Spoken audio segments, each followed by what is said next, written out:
श्रावण महीने की दोनों अष्टमियों में से कोई भी अष्टमी, आज भी नियम है महाराज। कोई मदिरा पान में डूबा है, कोई वेश्यावृत्ति में डूबा है, कोई मांसाहार में डूबा है, कोई गलत काम में जुए आदि में डूबा हुआ है। तुम छुड़ा छुड़ा कर रह गए कि मत जा, मत कर, तुम छुड़ा छुड़ा कर रह गए। तो शिव महापुराण का एक बड़ा सुंदर भाव वर्णन करा गया हमारा। शमी के 5 पत्ते, बेलपत्री के 5 पत्ते, बेर के 5 पत्ते। क्या क्या चीज है जरा जम के बोलो। शमी के 5 पत्ते, बेर के 5 पत्ते और बेलपत्री के 5 पत्ते। महाराज श्रावण महीने की दोनों अष्टमियों में से कोई भी अष्टमी, ये भी जरूरी नहीं है कि सोमवार की ही अष्टमी थी। श्रावण महीने की दोनों अष्टमियों में से कोई भी अष्टमी को बेर के पत्ते पर लाल चंदन, बेलपत्री के पत्ते पर पीला चंदन, शमी के पत्र पर केवल कोई चंदन लगाने की जरूरत नहीं, सादा केवल एकदम कुछ भी उसमें लगाकर नहीं, सिंपल। पहले लाल चंदन वाले पत्ते, फिर बेलपत्री के पत्ते, फिर शमी के पत्र शिवलिंग के ऊपर समर्पित कर कर उसको उठाकर वापस लाकर बेलपत्री के पेड़ के नीचे ही 1 लोटा जल समर्पित कर कर पहले पत्ते चढ़ा देंगे, फिर लोटा भर जल समर्पित कर देंगे। उसी चढ़े हुए पत्तों में से 5 बेलपत्र को लेकर अपने घर आ जाए और अवधूतेश्वर महादेव, कौन से महादेव? अवधूतेश्वर महादेव। ये अवधूतेश्वर महादेव कौन से हैं? आपको कथा में कई बार वर्णन करा गया है। शंकर भगवान को क्रोध आया, ब्रह्मा जी ने क्रोध को लिया, समुद्र में डाला। उस रूप को क्रोध का एक रूप था, क्योंकि जो मदिरा पान करने वाले होते हैं, व्यसन करने वाले होते हैं, गलत काम करने वाले होते हैं, इनको सुधार करे जाओ। जितना तुम समझाओगे ये उतना आग बबूला होंगे। तुम बच्चों से कहोगे गलत लड़के के साथ रह रहा मत रहे, तो और ज्यादा क्रोध करेगा, और चिड़चिड़ करेगा, और अपशब्द कहेगा। तो ये क्रोध को संयमित कर। अवधूतेश्वर महादेव का स्मरण कर 5 पत्तों को लेकर आइए। कुछ समय बाद जैसा जैसा समय की अनुकूलता मिले, आप किसी मदिरा का पान करने वाले या किसी व्यक्ति को वो पत्ते दोगे या प्रसाद के रूप में दो तो अच्छी बात है, नहीं तो उस पत्ते का थोड़ा थोड़ा भाग भी प्रतिदिन मात्र 21 दिन तक अगर थोड़ा थोड़ा भाग भी दे दिया जाए तो धीरे धीरे धीरे धीरे मदिरा पान, व्यसन, गलत आदतें छूटना प्रारंभ हो जाती है और वो शंकर की शरणागति ग्रहण करते हैं। महाराज शिव अर्चना, ये तो अभी अभी लोगों की थोड़ी सी सोच गलत हो गई। ये दुनिया के लोगों को ये तो मालूम नहीं है भगवान शंकर के लिए। हाँ, शंकर भगवान के पास में भांग रहती है, शंकर भगवान के पास में भांग रखी हुई होती है। शंकर भगवान का भांग का श्रृंगार होता है, क्योंकि उसको बूटी के रूप में, औषधि के रूप में लिया जाए। पर कोई कहे कि शंकर भगवान भांग का नशा करते हैं, तो ये संसार के लोगों को समझा देना कि शिव भांग का नशा, मेरा भोलेनाथ भांग का नशा नहीं है।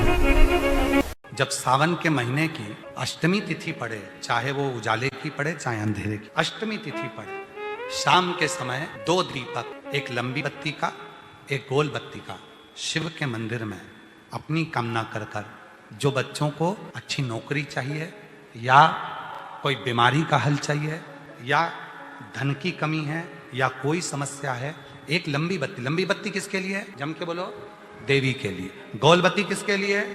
देव के। 2 बत्ती घी की, गोल बत्ती को जलाओ पहले, फिर लंबी बत्ती का जो दिया हो उसकी बत्ती का मुख गोल बत्ती की ओर हो, वो बत्ती अपनी ओर नहीं हो। समझ में आ रहा है ना सबको?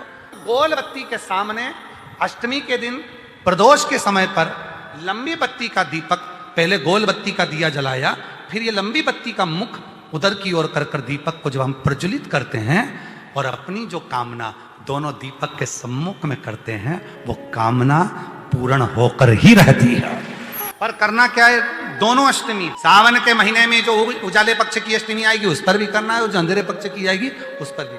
किसी भी अष्टमी पर 1 बेलपत्र, 3 शमी पत्र, आप कभी दिल से, कभी मौका मिले हृदय से अशोक सुंदरी वाली जगह का स्पर्श कर कर भगवान शंकर के शिवलिंग पर एक बार समर्पित कर कर देखना और दूसरे वर्ष इंतजार करना कि तुमने अष्टमी के दिन बाबा को शमी पत्र बेलपत्र दिया था, क्या बाबा ने तेरे घर में धन और वैभव दिया कि नहीं दिया। जो स्थिति में गाड़ी चल रही थी वो स्थिति की गाड़ी तेरी पार हुई कि ना हुई। किसी भी अष्टमी तिथि को 12 महीने में शुक्ल पक्ष कृष्ण पक्ष की अष्टमी तिथि पड़ती है। यदि किसी भी अष्टमी तिथि को अगर किसी ने नियम बनाया 5 अष्टमी का, 8 अष्टमी का, 7 अष्टमी का, एक कनेर का पुष्प शिवजी के शिवलिंग को समर्पित करना, अशोक सुंदरी के स्पर्श करना, और जो जलाधारी होती है, जैसे ये शिवलिंग है, ये जलाधारी है, तो पहले शिवलिंग पर स्पर्श, फिर अशोक सुंदरी का स्पर्श, फिर जलाधारी पर कनेर का पुष्प शिव जी की ओर मुख कर कर, अर्थात जैसे मानो ये कनेर का पुष्प है तो ऐसा शिवलिंग का स्पर्श करते हुए जलाधारी पर जो समर्पित करता है, भगवान शंकर उसके मन की कामना को पूर्ण जरूर करते हैं। एक कनेर का पुष्प। विवाह नहीं हो रहा, हम तो टेंशन में पड़ गए, लड़की 28 साल 30 साल का लड़का हो गया, विवाह नहीं हो रहा, कुछ मत करो।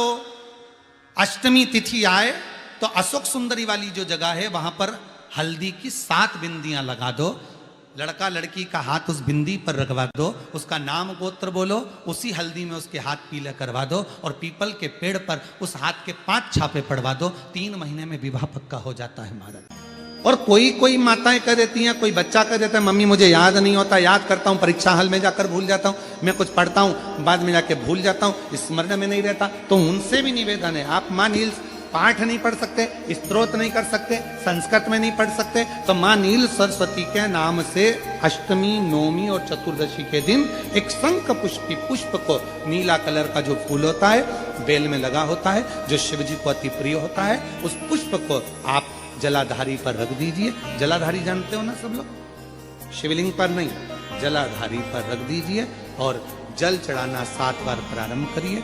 बाबा देव अधिदेव महादेव आपको याददाश्तता में प्रवर करेगा। परीक्षा हॉल में जितना तुम याद कर कर गए हो, अच्छी मेहनत कर कर गए हो, तो भूलोगे नहीं, तुम्हारी बुद्धि तीव्र होती चली जाएगी, प्रबल होती चली। संपूर्ण भारत के जितने भी विश्व के माताएं कथाएं सुन रही होंगी, उसको फायदा मिले। थोड़ा हमारा बोलना उत्तम नहीं है व्यासपीठ से, पर उसका लाभ प्रत्येक नारी को मिल सकता है, प्रत्येक बेटी को मिल सकता है। जो माँ पार्वती जी के हाथ में, दुर्गा जी के हाथ में जो चक्र है, उसका नाम क्या है, जम के बोलो, मृत्यु मंजन। इसको अनायास ना ले, इसको अपने विचार में गलत भाव में ना ले। नारी का जो रजस्वला धर्म होता है, रजो धर्म होता है, नारी जो 7 दिन 5 दिन कार्य नहीं करती, रजो धर्म का जो उसका समय होता है, रजस्वला समय होता है, उस रजस्वला समय में कभी नारी के कोई प्रॉब्लम आ जाती है, कोई प्रॉब्लम आ जाती है, कोई परेशानी आ जाती है, कभी गर्भाशय में गांठ पड़ जाती है, कभी उसका रजो धर्म नहीं आ पाता, कभी रजो धर्म आता है तो निरंतर आता है। तो उस समय पर एक गूलर का फूल, एक घंटी वाला जो देवी जी को फूल चढ़ता है, जायसोन का बोलते हो, गूलर का बोलते हो, जिसका भी आप फूल बोलते हो, पुष्प लाल कलर का होता है, उसमें एक घंटी जैसा होता है, उसमें छोटे छोटे दाने से निकले, केवल एक पुष्प माँ भवानी को जिस स्थान पर भगवान शंकर का शिवलिंग रखा हुआ है, ये जलाधारी जो है माता पार्वती जी का हस्त कमल है, किसी भी स्थान पर बैठकर एक पुष्प समर्पित कर कर मृत्यु मंजरी चक्र का स्मरण कर कर अगर नारी उस पुष्प को मंदिर के द्वार के बाहर बैठकर भी खा ले या घर पर भी खा ले, तो उसके रजो धर्म से जुड़ी हुई जो भी तकलीफें होती है या गर्भाशय में गांठ भी होती है, तो धीरे धीरे गलना प्रारंभ हो जाता है। उस मृत्यु मंजरी चक्र का स्मरण बड़ा ये थोड़ा सा लोगों को लगेगा, बताओ महाराज जी कहाँ का विषय लेकर बैठ गए, पर संपूर्ण भारत की मेरी जीजियों के लिए ये प्रयोग बहुत जरूरी। संपूर्ण भारत की मेरी जीजी वो मृत्यु मंजरी चक्र का स्मरण भी हमारे को सुख का अनुभव करा, एक नारी के जीवन को सुखता प्रदान करता, आनंदता प्रदान करता। जैसे संतान नहीं होने पर आप सफेद आंकड़े की जड़ बांधते हो, कौन सा नाम लेते हो? तुम रुकेश्वर महादेव का। तुम रुका जी का नाम लेते हो, 21 बार घुमाते हो, कमर पर बांध लेते हो, संतान का सुख प्राप्त हो जाता है। ऐसे मृत्यु मंजरी चक्र का स्मरण। जब जब नारी को कोई तकलीफ आ रही है, डॉक्टर ने बोल दिया गर्भाशय में गठान पड़ गई, गर्भाशय में गांठ पड़ गई है, रसोली पड़ गई है, उस समय पर आपको स्मरण होना चाहिए। उस समय पर आपका स्मरण होना चाहिए। थोड़े दिन प्रयोग करिए और प्रयोग करने के बाद पत्र में लिखकर भी भेजना कि फल उसका फर्क पड़ा कि नहीं पड़ा। हमको भी तो मालूम पड़े कि हम जो शास्त्रों में पढ़ते हैं उसका जो रसतत्व निकालते हैं, आप तक पहुंचाते हैं, उसका फल क्या मिला, हमें भी तो मालूम पड़े। कौन सा चक्र है माँ पार्वती जी के हाथ में, माँ दुर्गा जी के हाथ में, भवानी के हाथ में? जम के बोलिए, सब बोलिए, सारे पंडालों के लोग। मृत्यु मंजरी वो चक्र है भवानी के हाथ में, दुर्गा के हाथ में, देवी के हाथ। एक और अच्छी बात है, बहुत ध्यान लगाकर सुनिएगा जरा। जितने आस्था चैनल पर सुन रहे हो, यूट्यूब पर सुन रहे हो, फेसबुक पर सुन रहे हो या इस पंडाल में श्रवण कर रहे हो, बहुत सावधानी से ध्यान दीजिएगा।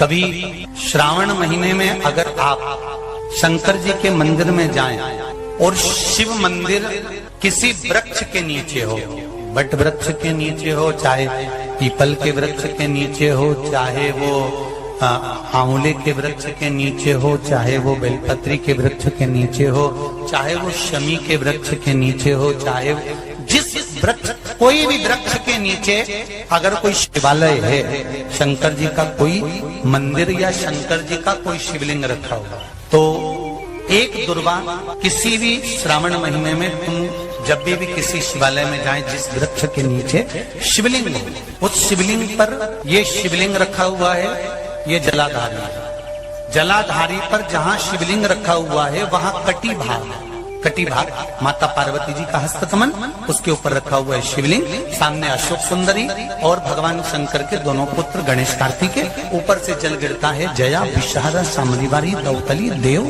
ये भगवान शंकर की 5 बेटियां। तो जो कटी भाग, इस कटी भाग पर अगर मात्र एक दुर्वा समर्पित कर जिसकी किडनी या लीवर डैमेज हो रहा हो, काम नहीं कर रहा हो, या किडनी लीवर में कोई तकलीफ हो रही हो, या डायलिसिस चल रहा हो, तो मात्र एक दुर्वा उस कटी भाग पर श्रावण महीने में समर्पित कर उस दुर्वा के 7 टुकड़े कर 7 दिन प्रतिदिन सुबह के समय पर उसको चबाकर खा लेने पर या निगल जाने पर धीरे धीरे डायलिसिस बंद होने लगता है और किडनी लीवर अपना काम करना प्रारंभ कर देते हैं।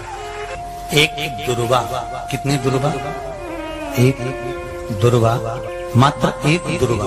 शंकर भगवान पर चढ़े हुए जल जब नीचे की ओर आता है, जिस जगह पर जल गिरता है उस जगह पर मात्र एक दुर्वा अपनी कामना कर इस शरीर के सुख के लिए शंकर भगवान के जल गिरने वाले स्थान के पास में अवधूतेश्वर महादेव के नाम से रख दी जाती है, तो जिंदगी में कभी बड़ी बीमारी नहीं आती। उसी तरह इससे रोग को समाप्त करने के लिए दुर्वा का प्रयोग किया गया। आप लोगों ने पूर्व में जो शिव महापुराण की कथा कुबरेश लोहा की धरा से करी थी, वो आप लोगों को ध्यान में होगा। दुर्वा कैसे उत्पन्न हुई थी, दुर्वा का महत्व क्या है, कितनी दुर्वा चढ़ाना चाहिए, कैसी दुर्वा चढ़ाना चाहिए, दुर्वा की उत्पत्ति कहाँ से हुई है, दुर्वा तोड़ने के बाद पानी में डालने के बाद फिर हरी हो जाती है, इसका क्या कारण है, दुर्वा गणेश जी को क्यों चढ़ाई जाती है, शंकर जी को दुर्वा किस स्थान पर चढ़ाई जाती है, ये सारी कथा आपको पूर्व में इसी कुबेरेश्वर बाबा के पावन धरा से सुना चुके हैं, जो टीवी पर डली हुई है। कभी आपने नहीं सुनी हो तो यूट्यूब पर से दुर्वासा महापुराण की कथा आप निकालकर उसको श्रवण कर सकते। उसमें वर्णन किया है कि इस दुर्वा का महत्व क्या है, दुर्वा का क्या, मात्र एक दुर्वा शिवलिंग पर चढ़े हुए जल जहां से नीचे की ओर गिरता है, उस जगह पर मात्र अपने शरीर की कामना करते हुए भगवान से रोग मुक्ति के लिए एक दुर्वा अगर समर्पित कर दी जाए तो कोई बड़ी बीमारी जिंदगी में आ ही नहीं सकती, ग्रहण ही नहीं, मतलब ग्रसित नहीं कर सकती। एक होता है कनेर का फूल, एक होती है दुर्वा, ये दो हैं।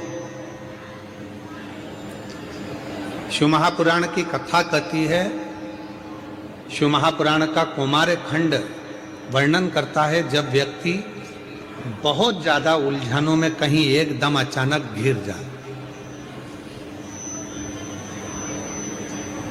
अचानक से आकर गिर गया और उसका कोई निर्णय निकल ही नहीं रहा, वो निर्णय निकल ही नहीं रहा है, बिल्कुल इतनी अड़चन में फंस गया, इतनी अड़चन में फंस गया कि चारों तरफ से ऐसा लग रहा है कि अब तो कोई निर्णय निकल ही नहीं रहा, अब तो मर जाऊं तो अच्छा। तो शिव पुराण की कथा कहती है मरना उसका कोई हल नहीं है, सुसाइड कर लेना उसका हल नहीं है।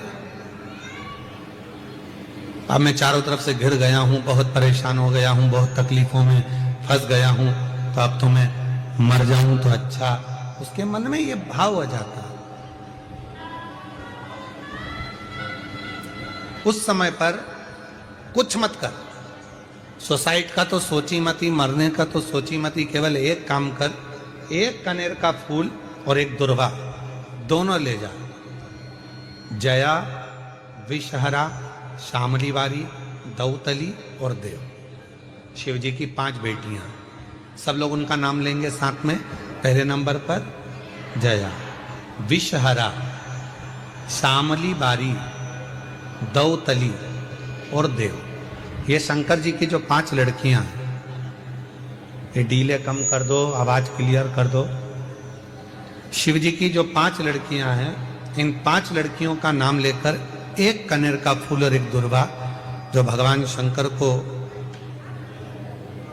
उत्तर की ओर मुख कर कर शिवलिंग पर समर्पित कर देता है, और एक लोटा जल धीरे धीरे शंकर भगवान को अपने मन की कामना कर कर, जिस उलझन में वो फंसा हुआ है, जिस व्याधि में वो फंसा हुआ है, जिस तकलीफ में वो फंसा हुआ है, उसका स्मरण करते करते वो शिव जी से अपने मन की बात कहते कहते अगर जल उसी दुर्वा, उसी कनेर के फूल के ऊपर शिवलिंग पर जो चढ़ा हुआ है उस पर समर्पित करता है, कहते हैं 4 घंटे भी नहीं लगते।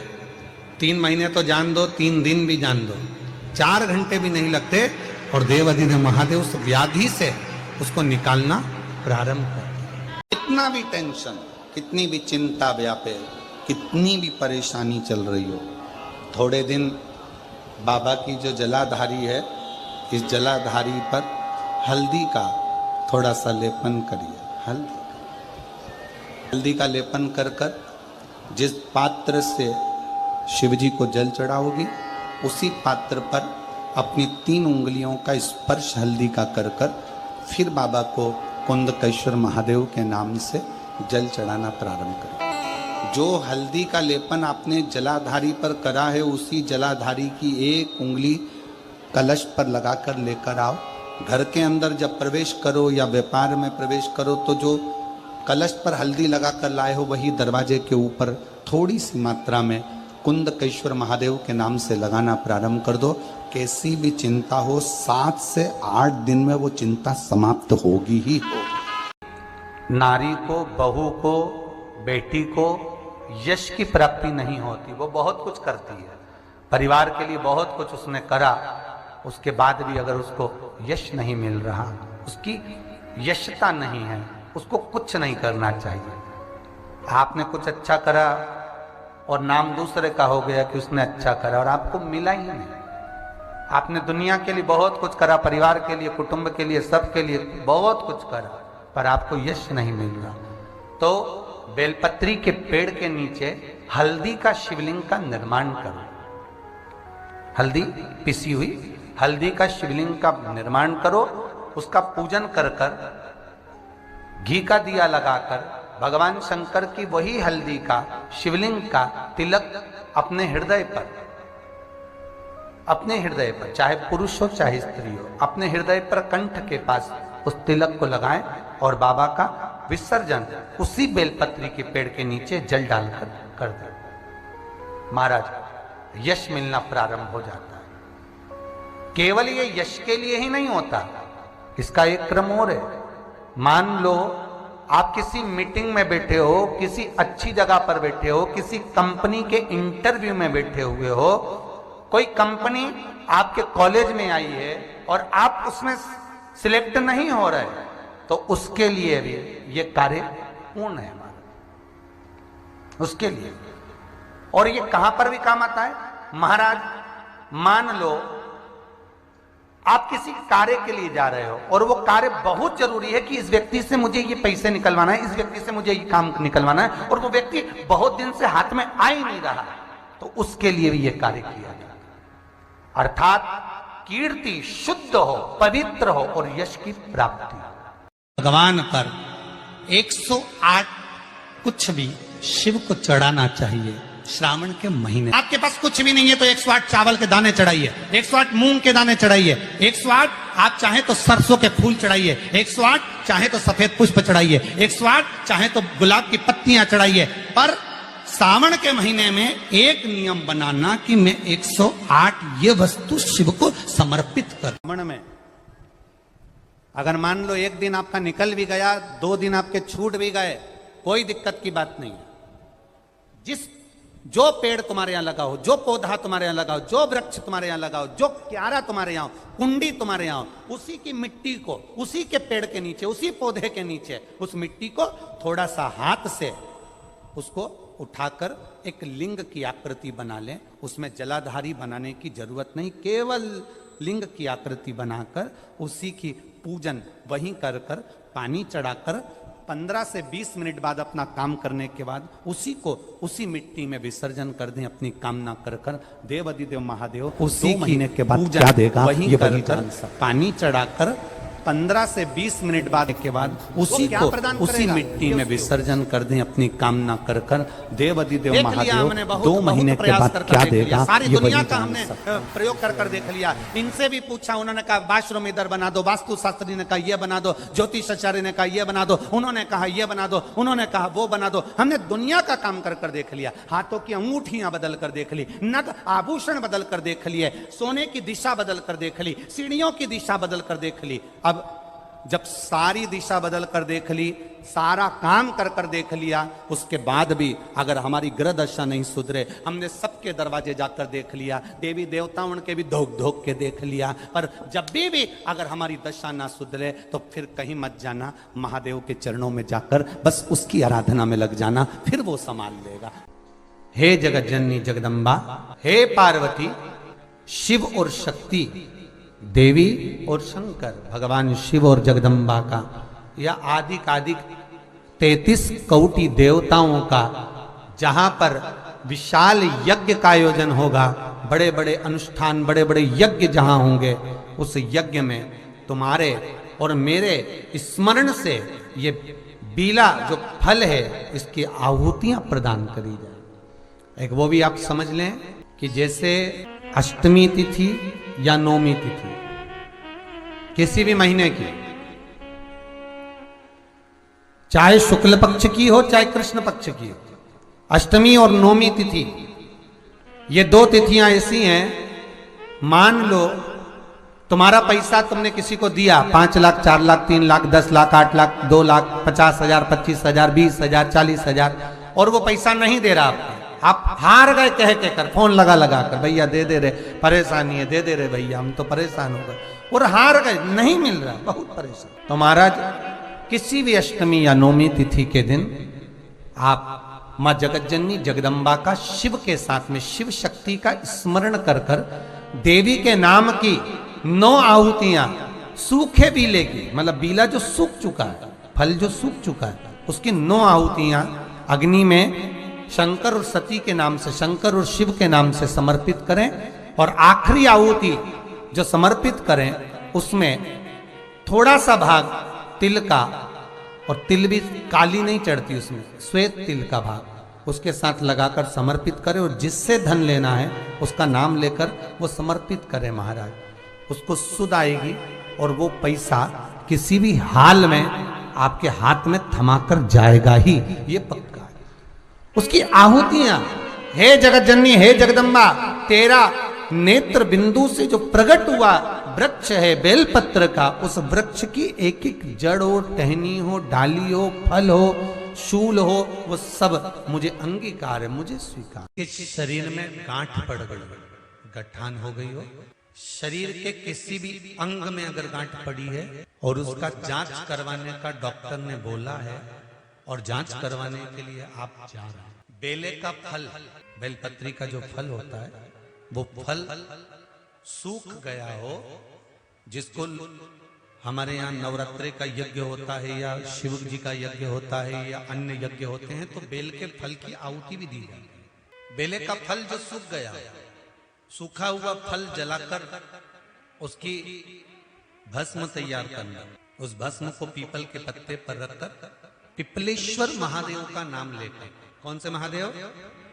पिपलेश्वर महादेव का नाम लेकर बेलपत्री के वृक्ष के नीचे रख लेना और पिपलेश्वर महादेव का ही नाम लेकर बाबा देवाधिदेव महादेव से विनती कर कर जो रोग है और गठान कितनी है उस गठान की जांच कराने जा रहे हैं, यह भाव वर्णन कर कर उस भस्म को लेकर आ जाना शिव मंदिर पर, उसको थोड़ी सी देर रखकर पिपलेश्वर महादेव का स्मरण कर कर उसको लेकर आइए और उस गठान वाली जगह पर उस भस्म को लगाकर फिर आप जांच के लिए जाइए।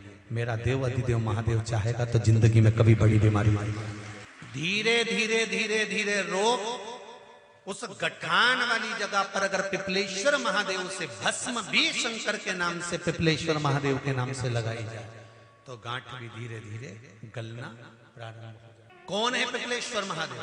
पिपलाद पिता के जाने के बाद, माता के जाने के बाद पीपल की कोटर के अंदर पल पोस कर बड़ा होता है और पीपल के फल खाकर बड़ा होता है। शंकर भगवान ने एक पीपल की कोटर में रखकर पिपलाद को बड़ा कर दिया था, तो पिपलाद ने शंकर भगवान का भजन कर कर शिव को प्राप्त करा। तो शंकर भगवान ने जब पिपलाद को दर्शन दिया था तो पिपलेश्वर महादेव शिव जी का नाम हुआ था। पिपलाद ने कहा था, भोलेनाथ मेरे दुख की घड़ी में आप खड़े हुए हो और मुझे सुख का भान कराया है। जब व्यक्ति के जीवन में बहुत भारी रोग हो और बहुत तकलीफ में हो तो मेरा पिपलेश्वर महादेव उसके हर क्षण सामने खड़ा हो, तो वो पिपलेश्वर महादेव के रूप में खड़ा। काशी में शंकर भगवान पर भस्म चढ़ती है, उज्जैनी में भगवान शंकर पर भस्म चढ़ती है। ये भस्म जो प्रसाद के रूप में आपको प्राप्त होती है, ये भभूत भस्म जो शिव के प्रसाद के रूप में प्राप्त होती है, ये भस्म जो शंकर पर चढ़ी हुई है, इसका प्रयोग कहाँ करना है, कैसे करना है, कब करना है, यहाँ तक इसका वर्णन है महाराज। पहले की कथाओं में भी इसका वर्णन किया गया कि हम जो मस्तक पर भस्म धारण करते हैं, त्रिपुंड धारण करते हैं, कंठ पर भस्म लगाते हैं, भुजाओं पर भस्म लगाते हैं, कलाइयों पर भस्म लगाते हैं, हृदय पर भस्म लगाते हैं, कर्णों पर भस्म लगाते हैं। जब यज्ञ करता ब्राह्मण यज्ञ पूरा करवाते हैं तो उस सुरवे को लेकर भस्म निकालकर आपके कंठ पर, श्रवण पर, मस्तक पर, हृदय पर लगाते कि नहीं लगाते? उस भस्म का प्रमाण है, सुख का अनुभव करा।